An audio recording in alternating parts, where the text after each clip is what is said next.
Bonjour à toutes et à tous et bienvenue dans ce 5e JT officiel du salon. Il est soutenu par nos partenaires Pantaenius et Nani et il s'annonce aujourd'hui aussi pétillant qu'une coupe de champagne sur la croisette.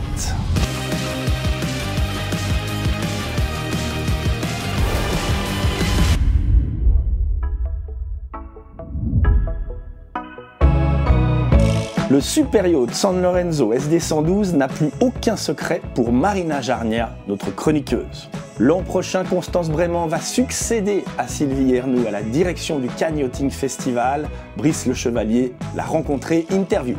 Olivier Evin a visité le Léopard 52. Spécialiste des powerboats, Louis Torel s'est baladé du côté du Vieux-Port. Nous sommes aujourd'hui reçus comme des rois dans le carré du Windello 54. Gauthier Kaufmann, cofondateur et directeur général de la société Windello Catamaran, nous raconte l'histoire de cette société jeune et dynamique. Gauthier Kaufmann, bonjour. Bonjour. Comment ça a démarré Windello ? Alors effectivement, c'est une histoire familiale. On a lancé le chantier avec mon père en 2018, avec une première phase de recherche et développement de 2018 à 2020. Et on produit des bateaux depuis 2020 à Cannes-Roussillon en France. Avec un credo, l'éco-responsabilité, ça c'est quelque chose qui vous tient à cœur. Oui, c'est important pour nous. Alors, nos catamarans, c'est vraiment des bateaux destinés au voyage et donc on est souvent confronté à la nature et donc avec une vraie volonté de la protéger, de la préserver. Et donc ces 2 ans de R&D, on a mis au point un éco-composite pour diviser par 2 l'empreinte carbone de nos bateaux. On a aussi des bateaux qui sont propulsés par une propulsion électrique en standard. Beaucoup de panneaux solaires, 6000 watts de panneaux solaires, de l'éolien, de l'hydrogénération. Donc on essaie de préserver autant que possible l'environnement. Et ici au Cannes Yachting Festival, vous avez fait une belle annonce, vous pouvez nous la rappeler ? Ouais, effectivement, c'est assez chouette. Donc en 2020, on lance nos 2 premiers bateaux, Windello 50 et 54. Et 5 ans plus tard, on élargit la gamme, le concept plaît, et on lance du coup les Windello 58 et 62, dont la production démarrera l'année prochaine. Alors le Windello 54, c'est celui qui nous reçoit aujourd'hui. Merci de cet accueil. Est-ce qu'on peut le décrire en quelques mots ? Je dirais s'il fallait le présenter rapidement, c'est son cockpit avant, c'est assez une singularité. Donc on va pouvoir faire toutes les manœuvres avec une vue dégagée dans un espace intérieur-extérieur qui permet en arrière de celui-ci d'avoir un seul grand espace modulaire pour la vie à bord dans lequel on est actuellement. Une très forte et belle luminosité, en tout cas nous, il nous a bien séduit ce Windello 54. On vous y emmène, visite guidée. 8 mètres de large, 54 pieds de long. C'est le Windello 54, le dernier né du chantier. Venez avec moi, on va aller le visiter. Alors ce qui frappe au premier abord quand on rentre dans ce Windello 54, c'est évidemment le volume, l'espace. Immense, carré, une pièce unique partagée entre un espace cuisine en C, un espace de carré et puis cette couchette, bain d'ombre ou c'est selon, couchette qui a plusieurs fonctions et on va le comprendre quand on va descendre dans la cabine propriétaire ci-dessous. La table à cartes en direction de la route et puis des choses qui peut-être se voient moins mais se ressentent comme étant confortables, une hauteur Subaru extrêmement conséquente puisqu'on est bien au-dessus de ma tête, probablement à 2 mètres ou plus de 2 mètres sur la hauteur Subaru. Alors si ça c'est l'espace de vie, il y a un autre espace extrêmement intéressant dans le Windello et c'est peut-être la signature du bateau, c'est l'espace de navigation. Tous les renvois de navigation arrivent ici. On peut hisser les voiles, on peut les border, on peut les rouler, on peut prendre des ris, on peut faire tout ce qu'on veut depuis un espace intérieur connecté à l'espace de vie et c'est peut-être ce qui fait l'originalité de ce bateau, c'est une absolue sécurité dans les gestes de navigation. Au niveau de la voilure, Windello a fait le choix d'une voilure conséquente, 100 mètres carrés de grand voile, auxquels peuvent s'ajouter 50 mètres carré de Solent quand on remonte au près, Foc autovireur, vous avez ici le rail autovireur et puis au portant on peut monter jusqu'à 300 mètres carrés de toile puisque le code 0 va jusqu'à 190 mètres carrés. L'absence de flybridge comporte évidemment l'avantage de pouvoir baisser le centre de gravité de la voilure et d'en faire un vrai bateau à la voile. Nous voici dans la cabine propriétaire qui n'a rien n'a envié aux immenses unités. Comme vous pouvez le voir, elle est immense. Pourquoi est-ce qu'elle est immense? Parce qu'on a tout simplement croqué un petit peu dans les volumes assez grandioses du carré. Comme tout bon catamaran, le Windelo a besoin de dérives pour remonter au vent. Habituellement, les dérives des catamarans sont installées à l'extérieur, sur les coques extérieures, pour ne pas déranger les espaces intérieurs. Chez Windelo, aucune concession à la navigation. La dérive, elle est là. Le Windelo 54 est accessible en deux versions. Une version yachting, concept un peu nordique, et puis une version Adventure. 150 000 € de différence entre les deux versions, l'Adventure étant plus simple que le yachting, pour un prix total hors tout d'à peu près 1 500 000 €. Moore Danecat, Olivier Evin a visité le Léopard 52. Salut Pierre-Antoine, effectivement nous sommes sur cette première mondiale chez Léopard, le Léopard 52 pieds. Allez, suivez-moi, on va le visiter. La première belle nouveauté sur ce Léopard 52, c'est cette large ouverture vers l'arrière qui permet un espace continu entre le carré et le cockpit. Beaucoup de beaux volumes, hein, on est sur un 52 pieds assez naturellement. Pour autant, beaucoup d'optimisation, on a notamment ce dossier de banquette fractionnelle qui permet d'être assis vers la mer ou assis vers l'intérieur du bateau. On retrouve un bloc froid à l'extérieur, très pratique. On a une cuisine tout en continu qui s'efface presque en fait finalement, donc ça permet de garder un très très beau volume dans ce cockpit, une belle table à cartes bien large qui peut presque servir également de bureau, une ouverture vers l'avant avec cette large porte, ça c'est une signature du chantier. Gain de sécurité en cas de navigation, si on a besoin d'aller à l'avant, navigation d'une mer assez formée ou des conditions compliquées, ça évite d'utiliser les passes avant qui seraient potentiellement un peu plus dangereux. Gain de confort aussi, beaucoup plus de ventilation au mouillage et puis un accès plus aisé au salon de pont situé à l'avant. J'en profite pour vous présenter rapidement ce salon de pont avant, qui bénéficie aussi d'une large casquette, une belle protection pour le soleil. On apprécie toujours les zones d'ombre lors des belles navigations estivales. Pierre-Antoine, une fois n'est pas coutume, on ne va pas visiter la Master Suite sur ce bateau, mais la VIP Suite et l'accès par l'arrière, ça, c'est une super idée. Allez, suis-moi.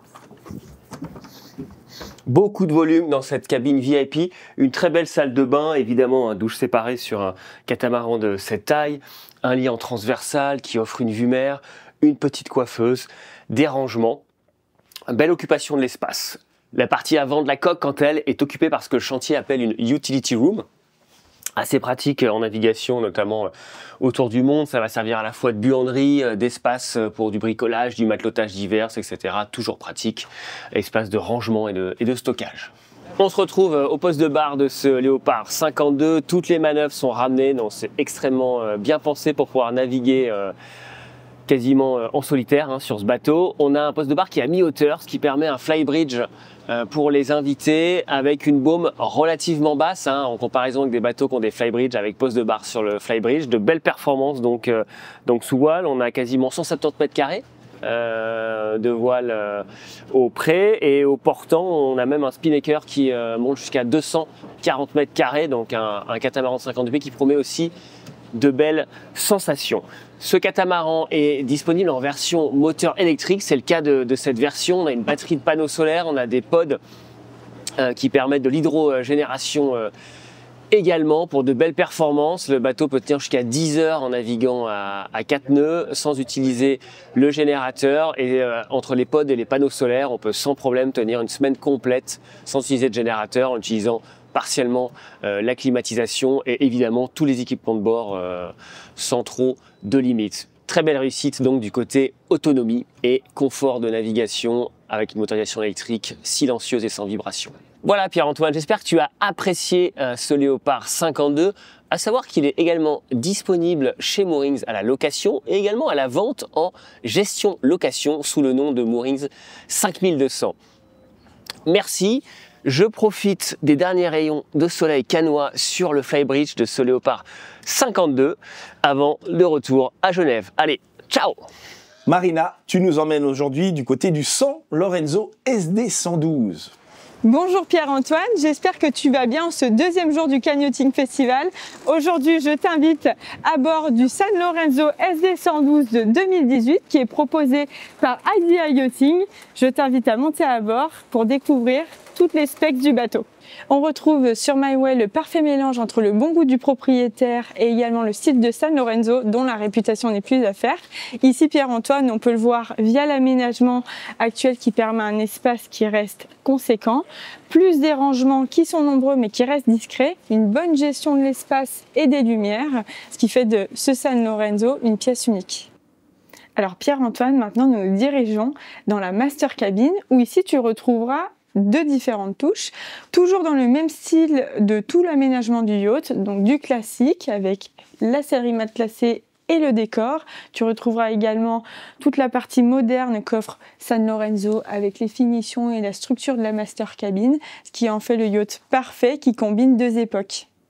Et donc, si le futur acheteur est amateur de technique, ça tombe bien puisque le lounge permet d'avoir une vue directe sur la timonerie avec un espace tout aussi élégant et raffiné, mais à la fois avec un regard technique.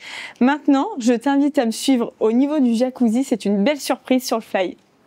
Et juste avant d'accéder d'ailleurs au jacuzzi, nous allons passer par le pont supérieur où on retrouve la même ambiance que sur les deux autres salons, que ce soit sur le pont supérieur ou sur le pont principal.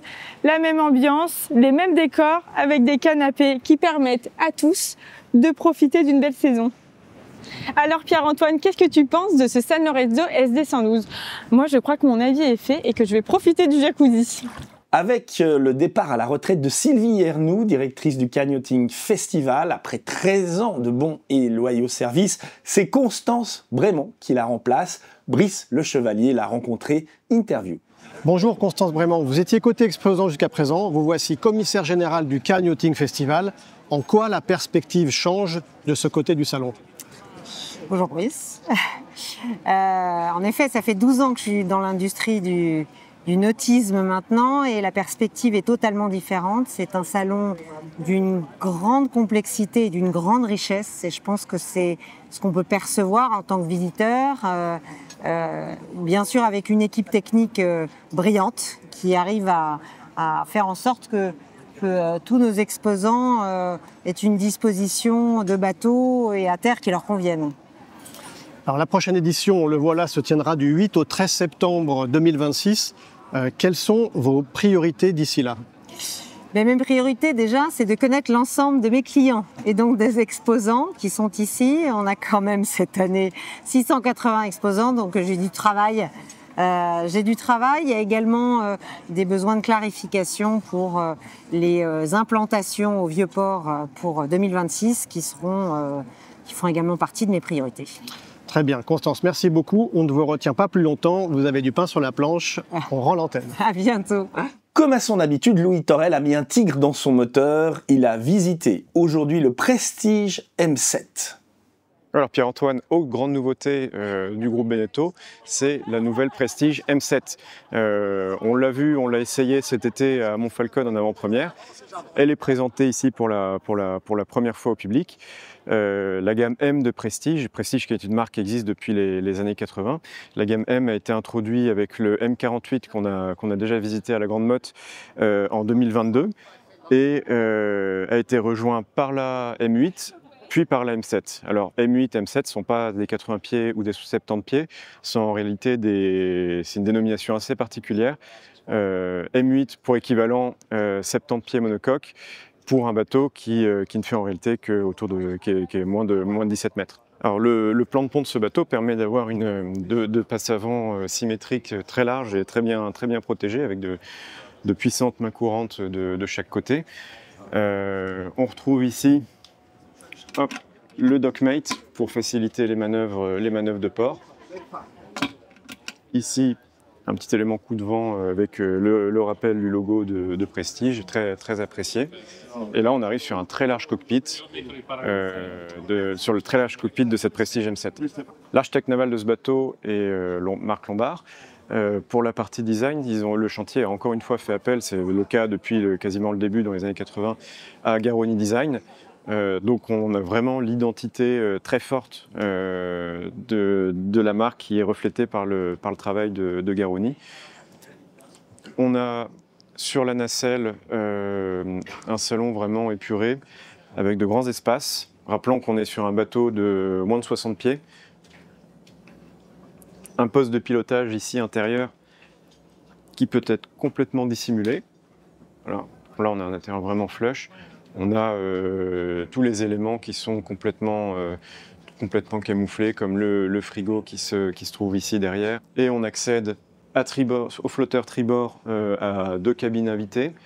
Et devant, à la cabine VIP dans le flotteur bâbord et la master cabine, ou l'accès par devant, qui permet sur bâbord d'accéder à la cabine VIP, et en avant à l'immense cabine propriétaire qui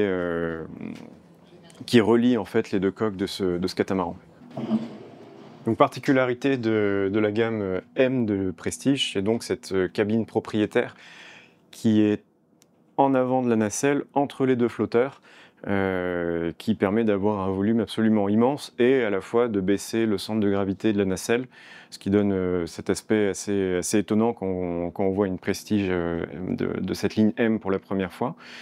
Donc cabine propriétaire, donc avec un petit bureau ici, un lit très spacieux, de quoi ranger ses vêtements, et là une immense salle de bain avec des toilettes séparées bien sûr, une douche, double vasque, et puis on remarque le choix des matériaux qui est très très qualitatif. Alors, innovation très intéressante sur ce Prestige M7, c'est l'accès à l'escalier menant au fly. Il y a la possibilité d'y accéder par l'intérieur, mais également par l'extérieur. Donc imaginons, on remonte d'une baignade ou quoi que ce soit, on n'a pas envie de venir saler les beaux planchers du salon de nacelle, on peut passer par l'extérieur. Donc autre particularité de cette Prestige M7, c'est que l'escalier est dans ce sens-là, et ce qui est très sécurisant, notamment en navigation. On l'a essayé cet été, comme je disais tout à l'heure, et même à une vitesse de 10 nœuds, 10-15 nœuds, c'est pas un problème de monter ici. Alors on retrouve de solides mains courantes un peu partout, et on accède donc à ce très très spacieux flybridge, avec ici le poste de pilotage, ici un petit coin cuisine avec le grill, etc. Côté performance, donc ce bateau c'est pas un bateau avec lequel on va vraiment chercher à faire de la vitesse. Il a été limité à peu près à 20 nœuds. La vitesse de croisière haute se situe autour de 17 nœuds. Et pour avoir un régime vraiment optimum, on peut viser une vitesse de 8 nœuds, donc assez basse. Cela permet d'avoir une autonomie approchant les 1200 000 nautiques pour une consommation globale sur les 2 moteurs de 20 litres à l'heure. Si on veut forcer un petit peu l'allure à 10-11 nœuds, on double cette consommation, ça sur du 40 litres, et là on visera à peu près 800 000 nautiques d'autonomie, voire même un peu moins. Alors Pierre-Antoine, je te rends l'antenne, et si tu veux en savoir plus sur ce Prestige M7, je ne peux que te conseiller de lire le dernier Skipper's Motor avec 6 pages dédiées. 5e et dernier JT du salon, produit par Skippers Magazine. Ce fut un plaisir et un honneur de partager ces visites et ces interviews avec nous. N'hésitez pas, si vous avez aimé cette production, à mettre un petit pouce en l'air, et puis surtout à vous inscrire sur la chaîne YouTube de Skippers Magazine qui est active toute l'année. Allez, ciao, à bientôt.